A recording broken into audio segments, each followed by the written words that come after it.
Good day mga kaayos! Ako nga pala ulit ang inyong Kuya Nap na nagsasabi sa inyo na isang mapagpalang araw.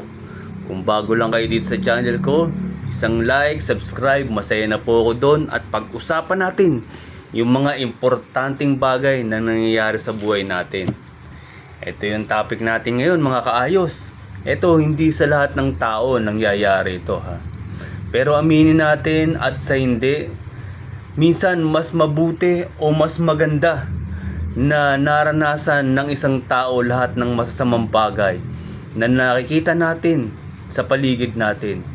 Talaga kasing malakas ang impluwensya ng mga nakapaligid sa atin.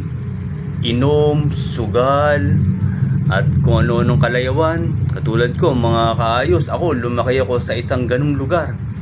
Yung mga kababata ko mula pagkabata, syempre pag mga bata puro laro, pero habang lumalaki nagkakaroon na ng isip, doon na nagkakahiwa-hiwalay yung landas namin. Yung mga ibang kalaro ko adik na, yung iba sugarol, yung iba magnanakaw, pero bagamat ganun sa lugar namin,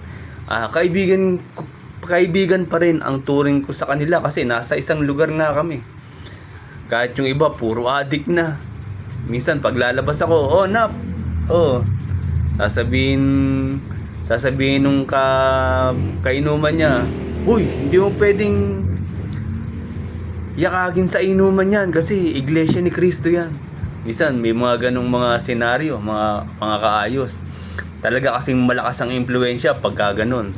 Pero pag nagbago yung isang tao, mula sama at naging mabuti, kalimitan sa ganun, hindi na bumabalik sa pagiging masama kasi naranasan niya na kung paano maging isang masamang tao. Hindi niya nababalikan. Mas maigi yung mas sabi ng mga kasabihan to mas maigi yung masama na naging mabuti pero kaysa dun sa mabuti na naging masama. Di ba pangit? Mabuti ka na, naging masama ka pa. Mas maganda yung masama na naging mabuti. Pero syempre, mas maganda pa rin kung mabuti tayong lahat.